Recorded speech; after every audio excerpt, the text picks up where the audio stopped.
Move the seats. Move those seats. No. You guys can't hide down there, please. No, get up here. Oh, get up here. Eva, just stand at the back. Piraro.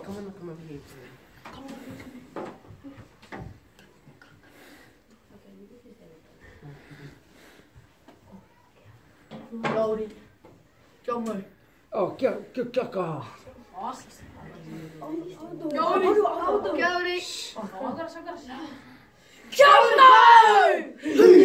Come around. Oval. Come around in an oval. Okay, yeah, Go. Oi, come on!